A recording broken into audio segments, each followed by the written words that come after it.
आज का टॉपिक है केमिकल इक्वेशन। आज हम केमिकल इक्वेशन और केमिकल इक्वेशन के कुछ कंपोनेंट्स की स्टडी करेंगे। तो फर्स्ट ऑफ ऑल हमें पता होना चाहिए कि केमिकल इक्वेशन क्या है। केमिकल इक्वेशन बेसिकली किसी भी केमिकल रिएक्शन को एक्सप्रेस करने का एक शॉर्ट हैंड मेथड होता है। हमारे इर्द गिर्द बहुत सारे केमिकल रिएक्शंस हो रहे होते हैं। कुछ केमिकल रिएक्शंस नेचुरली होते हैं, कुछ केमिकल रिएक्शंस लैब में साइंटिस्ट परफॉर्म कर रहे होते हैं। कोई भी केमिकल रिएक्शन है, अगर हम उसे एक्सप्लेन करना चाहें तो हमें एक पैराग्राफ की फॉर्म में एक्सप्लेन करना पड़ेगा या फिर एक नोट लिखना पड़ेगा। तो किसी केमिकल रिएक्शन को पैराग्राफ में लिखने के बजाय हम एक लाइन के अंदर भी एक्सप्रेस कर सकते हैं। किस तरह से एक्सप्रेस कर सकते हैं? जब उस केमिकल रिएक्शन के अंदर जो केमिकल सब्सटेंस यूज़ हो रहे हैं, जो रिएक्शन करेंगे आपस में, उनके केमिकल फार्मूलाज या केमिकल सिंबल हमें मालूम हो, और उनके रिएक्शन के रिज़ल्ट में जो एक नई चीज़ बन रही है, हमें उसका भी केमिकल फार्मूला मालूम होना चाहिए। अगर हमें इन दोनों के केमिकल फार्मूलाज मालूम हैं तो हम किसी भी केमिकल रिएक्शन को एक लाइन के अंदर इक्वेशन की फॉर्म में एक्सप्रेस कर सकते हैं। फॉर एग्ज़ाम्पल, मैं दो केमिकल सब्सटेंस उनका रिएक्शन करवा रही हूँ। एक केमिकल सब्सटेंस है कार्बन। कार्बन जब ऑक्सीजन की प्रेजेंस में बर्न होता है तो रिज़ल्ट में कार्बन डाइऑक्साइड गैस प्रोड्यूस होती है। अब इस पूरे केमिकल रिएक्शन को लिखने के लिए मुझे सिर्फ एक लाइन में एक्सप्रेस कर सकती हूँ। मैं इसको एक लाइन में एक्सप्रेस करने के लिए मुझे इन दोनों के फार्मूलाज मालूम होने चाहिए। किनके? जो केमिकल रिएक्शन में सब्सटेंस यूज़ हो रहे हैं उनके केमिकल फार्मूलाज, और इनके रिज़ल्ट में जो नई चीज़ बन रही है यानी कि कार्बन डाइऑक्साइड गैस, मुझे उसका भी केमिकल फार्मूला मालूम होना चाहिए। किस तरह से? पहला केमिकल सब्सटेंस था हमारे पास कार्बन, तो मुझे उसका केमिकल सिंबल या केमिकल फार्मूला मालूम होना चाहिए जो कि C है। अब ये कार्बन ऑक्सीजन की प्रेजेंस में बर्न हो रहा है तो मुझे ऑक्सीजन का भी केमिकल फार्मूला मालूम होना चाहिए। अगर मुझे इन दोनों का केमिकल फार्मूला मालूम है तो मैंने एक साइड के दोनों के केमिकल फार्मूला कंप्लीट कर लिए। इन दोनों केमिकल कंपाउंड्स ने रिएक्शन किया है, उनके रिएक्शन के रिज़ल्ट में जो प्रोडक्ट बन रही है वो है कार्बन डाइऑक्साइड, तो मुझे कार्बन डाइऑक्साइड गैस का भी फार्मूला मालूम होना चाहिए जो कि है CO2। वो केमिकल सब्सटेंस जिन्होंने आपस में रिएक्शन किया है उनके केमिकल फार्मूलाज, और जो इनके रिज़ल्ट में नई चीज़ बन रही है उसका भी केमिकल फार्मूला मालूम हो, तो हम इस तरह से केमिकल रिएक्शन को एक लाइन में एक्सप्रेस कर सकते हैं। ये है केमिकल इक्वेशन। एक और मैं यहाँ पर केमिकल रिएक्शन लिख रही हूँ जिसमें नाइट्रोजन रिएक्ट कर रहा है हाइड्रोजन के साथ, 3 मोल्स ऑफ हाइड्रोजन के साथ, और इस रिएक्शन में जो फाइनल प्रोडक्ट हमारे पास बन रही है वो है 2NH3 यानी कि NH3 के 2 मोल्स। तो वो केमिकल सब्सटेंसेस जो कि रिएक्शन में टेक पार्ट कर रही हैं उनके केमिकल फार्मूलाज मालूम हो, और जो प्रोडक्ट बन रही है उसका केमिकल फार्मूला मालूम हो, तो इस तरह से हम एक लाइन के अंदर इस केमिकल रिएक्शन को एक्सप्रेस कर सकते हैं। इसे कहते हैं केमिकल इक्वेशन। यहाँ तो मैंने बहुत सिंपल सा रिएक्शन शो किया है, इसके अंदर और इसके कंपोनेंट्स को भी ऐड नहीं किया है। इनके कंपोनेंट्स की स्टडी कर लेते हैं। अब हम फर्स्ट ऑफ ऑल हम देखते हैं रिएक्टेंट्स को।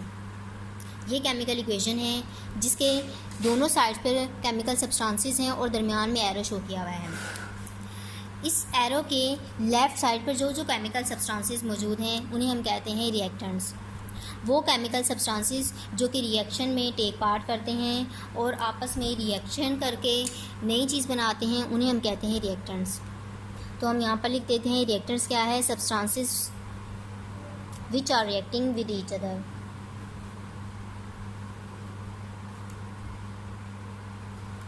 विच आर रिएक्टिंग।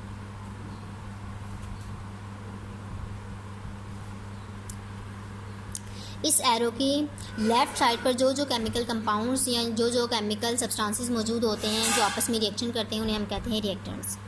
प्रोडक्ट क्या है? इस एरो की राइट साइड पर जो केमिकल सब्सटेंसेस मौजूद होते हैं उन्हें हम कहते हैं प्रोडक्ट। प्रोडक्ट वो चीज़ होती है जो कि रिएक्टेंट के आपस में रिएक्शन करने से बनती है। इन रिएक्टेंट के रिएक्शन के रिज़ल्ट में जो नई चीज़ बन रही है उसे हम कहते हैं प्रोडक्ट। तो प्रोडक्ट अब हम लिख देते हैं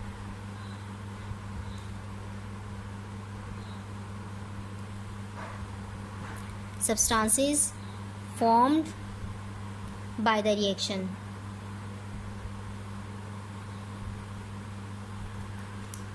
एक और बात मैं बता दूं कि जो एरो है नॉर्मली इस एरो के हेड यानी कि ये वाली साइड जिस साइड पर होती है उस साइड पर प्रोडक्ट होती है, और ये रिएक्शन, ये एरो शो कर रहा होता है उस रिएक्शन को कि वो किस डायरेक्शन में जा रहा है। तो जिस साइड पे इसका हेड होता है उस साइड पर प्रोडक्ट होती है, और जिस साइड पर इसकी टेल होती है उस साइड पर रिएक्टेंट्स होते हैं। अब हम बात कर लेते हैं इसी एरो की। ये एरो बेसिकली किसी भी रिएक्शन की डायरेक्शन को शो कर रहा है। अब इसकी डायरेक्शन इस साइड पर है, तो इसका मतलब ये है कि कार्बन और ऑक्सीजन रिएक्ट कर कर ये वाली प्रोडक्ट बना रहे हैं। अगर इसका ये हेड इस साइड पर होता, फॉर एग्जांपल मैं इस तरह से इसको शो करती कि इसका हेड इस तरफ होता, तो हमारे पास प्रोडक्ट ये होती और रिएक्टेंट ये होते। इसका हेड जिस साइड पर होगा प्रोडक्ट उस साइड पर होती है। अब ये एरोज़ बेसिकली दो तरह के होते हैं। ऊपर वाली इक्वेशन में देखें मैंने ये वाला एरो शो किया है, और नीचे जो मैंने इक्वेशन लिखी है इसमें मैंने कुछ इस तरह के एरो शो किए हैं। ये वन हेडेड एरो जो है ये सिंगल डायरेक्शन को शो कर रहा है कि रिएक्टेंट आपस में रिएक्शन करके एक फाइनल प्रोडक्ट दे देंगे, उसके बाद रिएक्शन ख़त्म हो गया। ये रिएक्शन दोबारा रिवर्स नहीं होगा, यहाँ पे रिएक्शन ख़त्म हो गया। तो ऐसे एरोज़ जिन जिन रिएक्शंस में होते हैं वो रिएक्शंस बेसिकली इरिवर्सिबल होते हैं, यानी कि उन रिएक्शंस को हम दोबारा से स्टार्ट नहीं कर सकते, प्रोडक्ट पे आके वो रिएक्शन ख़त्म हो सकते हैं, इरिवर्सिबल रिएक्शंस। अब ये जो सेकंड वाली इक्वेशन में मैंने एरो शो किए हैं ये डबल हेडेड एरो हैं। इसमें देखें एक एरो का हेड इस साइड पर है, यानी कि यहाँ पर प्रोडक्ट होगी, और नीचे एक और एरो है जिसका हेड इस साइड पर है, यानी कि अब प्रोडक्ट यहाँ पर होगी। तो इसका मतलब ये है कि ये रिएक्शन साइकिल की तरह चलते रहते हैं।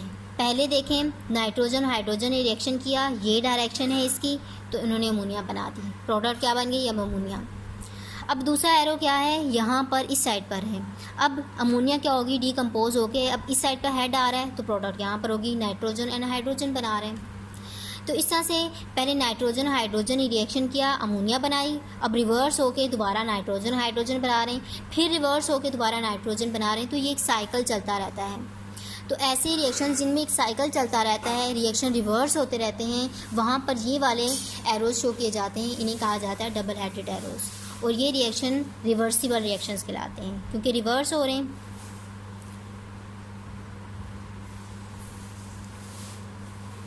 केमिकल रिएक्शंस दोनों तरह के होते हैं, कुछ रिवर्सिबल रिएक्शंस भी होते हैं, कुछ इरिवर्सिबल रिएक्शंस भी होते हैं। जो रिएक्शन होगा हम एरो से शो कर देंगे। इस एरो से पता चल रहा है कि ये इरिवर्सिबल रिएक्शन है, प्रोडक्ट के बाद रिएक्शन ख़त्म। ये वाले एरो शो कर रहे हैं कि ये साइकिल चलता रहता है, पहले एक प्रोडक्ट बनेगी, फिर वो प्रोडक्ट डिकम्पोज होकर दोबारा रिएक्टेंट वाले प्रोडक्ट्स में आ जाएंगी। जो पहले रिएक्टेंट होते हैं वो प्रोडक्ट बन जाते हैं, जो प्रोडक्ट होते हैं वो दोबारा रिएक्टेंट बन जाते हैं। उसके बाद फिफ्थ कंपोनेंट हमारे पास रिएक्शन का आ जाता है एक्सप्रेशंस। एक्सप्रेशंस क्या है बेसिकली, फर्स्ट इक्वेशन देखें, मैंने फर्स्ट इक्वेशन में कार्बन ऑक्सीजन और कार्बन डाइऑक्साइड इनके फार्मूलाज लिखे हैं, लेकिन केमिकल इक्वेशन में हर केमिकल सिंबल के साथ कोई छोटा सा सिंबल शो किया जाता है। जैसे कार्बन है, इसके साथ छोटा सा एस लगा दिया जाए। ऑक्सीजन है, यहाँ पे छोटा सा जी लगा हुआ होना चाहिए। यहाँ पे कार्बन डाइऑक्साइड गैस है, यहाँ पे जी लगा होना चाहिए। ये जो छोटे छोटे सिंबल्स हैं ये किस चीज़ को शो करते हैं, जिस तरह से मैटर में सॉलिड लिक्विड और गैस होते हैं, सेम यहाँ पर भी केमिस्ट्री तो होती ही मैटर की स्टडी है। तो ये सिंबल्स जो हैं इन्हीं स्टेट्स को शो करते हैं। जहाँ पर कोई छोटा सा आपको जी लिखा हुआ नज़र आ जाए, इसका मतलब ये है कि वो केमिकल सब्सटेंस गैस की फॉर्म में है। जहाँ पर किसी सिंबल के साथ एस लिखा हुआ नज़र आ जाए छोटा सा, इसका मतलब ये है कि ये केमिकल सब्सटेंस सॉलिड स्टेट में है। जैसे इस इक्वेशन में कार्बन के साथ एस लगा हुआ है, तो इसका मतलब क्या है कि कार्बन सॉलिड स्टेट में है। अगर किसी केमिकल सब्सटेंस के साथ एल लिखा हुआ है, तो उसका मतलब ये होगा कि वो सब्सटेंस लिक्विड फॉर्म में है। कहीं पर किसी की केमिकल सब्सटेंस के साथ ए क्यू लिखा हुआ हो सकता है, इस तरह से, या फिर इस तरह से लिखा हुआ हो सकता है, किसी भी फॉर्म में लिखा हुआ हो। इसका मतलब ये है, ए क्यू का मतलब है एक्वस। एक्वा केमिस्ट्री में कहते हैं वाटर को। इस ए क्यू का मतलब है कि एक्वस सॉल्यूशन है, यानी कि वो केमिकल सब्सटेंस जो है वो पानी के अंदर डिज़ोल्व है। जहाँ पर एक्वस या ए क्यू लिखा हुआ होगा, इट्स मीन कि वो सब्सटेंस पानी के अंदर डिज़ोल्व किया गया है। इसके अलावा आपको एक और सिंबल दिखाई दे सकता है, वो है कुछ इस तरह की ट्रायंगल शेप। ये जो ट्रायंगल है ये ट्रायंगल नहीं है, बेसिकली इसे हम कहते हैं ये है डेल्टा। वैसे डेल्टा के मीनिंग चेंज के होते हैं, किसी भी चीज़ के साथ ये लग जाए, जैसे डेल एच हो तो चेंज इन हीट होता है, अगर यहाँ पे मैं ई लगा दूँ तो चेंज इन एनर्जी हो सकता है। लेकिन केमिस्ट्री में कहीं पर भी आपको ये डेल्टा का इक्वेशन के अंदर सिंबल नज़र आए तो उसका मतलब है कि उस रिएक्शन को हीट दी गई है। जैसे फर्स्ट इक्वेशन देखें, इसमें कार्बन और ऑक्सीजन, कार्बन ऑक्सीजन की प्रेजेंस में जब बर्न होती है यानी कि हीट देते हैं हम, तो फिर कार्बन डाइऑक्साइड बनाती है। तो ये जो हीट हम दे रहे हैं इसको मैं कैसे रिप्रेजेंट करूँगी, इस इक्वेशन के ऊपर इस तरह से डेल्टा का साइन लगा देंगे। अब ये डेल्टा का साइन इक्वेशन में जहाँ पर भी लगा हुआ होगा इट्स मीन कि उस रिएक्शन को हीट दी गई है। ठीक, अब उसके बाद 6th कंपोनेंट है हमारे पास कोफिशिएंट। कोफिशिएंट क्या होते हैं? कोफिशिएंट असल में जो भी केमिकल इक्वेशन है, रिएक्टेंट साइड पर और प्रोडक्ट साइड पर जो एटम मौजूद हैं उन तमाम एटम को इक्वल होना चाहिए। जितने नंबर ऑफ़ रिएक्टेंट साइड पर होते हैं प्रोडक्ट साइड पर भी उतने ही नंबर ऑफ़ एटम्स होने चाहिए। अगर समटाइम्स ऐसा हो जाए कि नंबर ऑफ़ एटम्स इक्वल नहीं है तो हम उस केमिकल फार्मूला या केमिकल सिंबल के साथ वो नंबर लगा देते हैं ताकि वो बैलेंस हो जाए। जैसे ये सेकेंड वाली इक्वेशन देखें आप, इस साइड पर नाइट्रोजन और हाइड्रोजन एलिमेंट मौजूद है, यहाँ पर भी नाइट्रोजन और हाइड्रोजन के एलिमेंट मौजूद हैं, तो इनके नंबर ऑफ़ एटम्स भी इक्वल होने चाहिए। जितने इस साइड पर हों उतने ही नंबर ऑफ़ एटम इस साइड पर होने चाहिए। अब यहाँ पर देखें, नाइट्रोजन को पहले बैलेंस करते हैं। नाइट्रोजन रिएक्टेंट साइड पर कितने हैं? 2, और यहाँ पर नाइट्रोजन के साथ कोई नंबर लगा हुआ है, यहाँ पर नाइट्रोजन के साथ 2 लगा हुआ था, तो इसका मतलब ये है कि नाइट्रोजन 2 थे।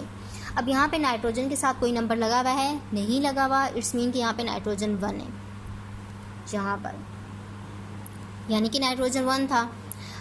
हमें दोनों साइड पे नाइट्रोजन को इक्वल करना है तो हमने यहाँ पे नाइट्रोजन को बैलेंस करने के लिए 2 लगा दिया। अब ये 2 नाइट्रोजन के एटम के साथ भी मल्टीप्लाई होगा और हाइड्रोजन के साथ भी मल्टीप्लाई होगा।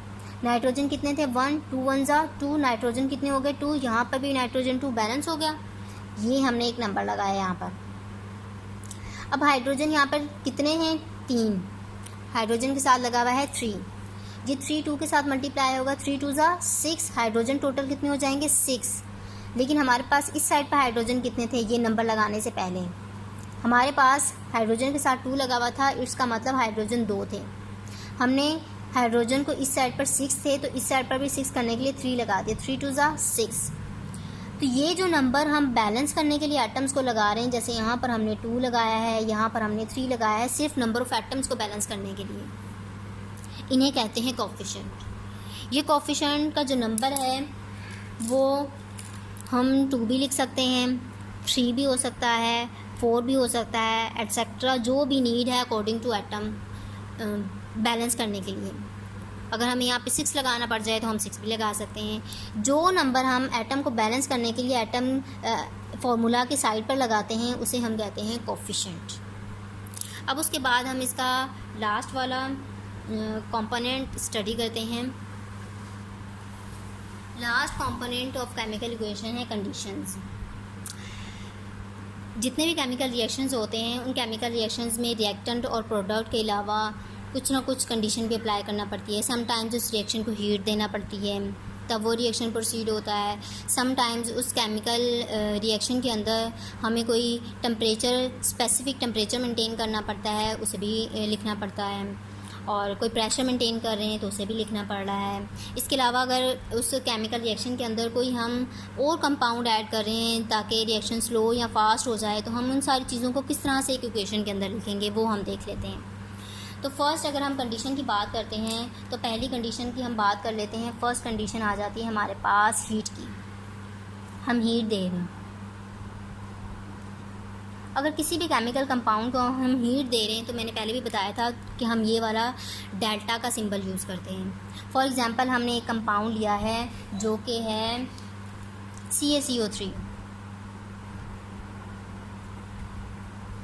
ये केमिकल कंपाउंड हीट देने पर डिकम्पोज होता है 2 केमिकल सब्सटेंसेस में, CaO + CO2 के अंदर। इस कंपाउंड को हम डिकम्पोज करेंगे, कैसे डिकम्पोज होगा? जब हम इसे हीट देंगे। तो हीट देने को अब मैं कैसे लिखूँगी कि इस एरो के ऊपर हम ये डेल्टा का साइन लगा देंगे। जहाँ पर एरो के ऊपर ये डेल्टा का सिंबल आपको नज़र आएगा इट्स मीन कि उस रिएक्शन के अंदर हीट दी गई है। ठीक, सेकंड बात हम कर लेते हैं कैटलिस्ट की।